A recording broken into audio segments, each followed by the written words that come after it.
This gathering is more than just a meeting of minds and hearts. It is a powerful reminder of how faith and action can come together to inspire positive change in the lives of many.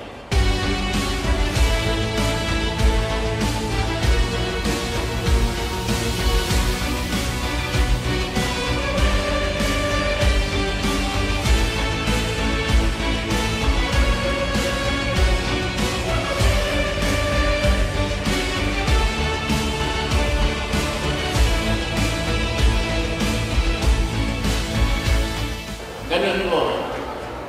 Mahirap lang tayo, organization lang assembly, pero kung kumikilos tayo, ginagawa natin yung ating trabaho sa volunteers. Napakaganda po ang resulta. Tayo lang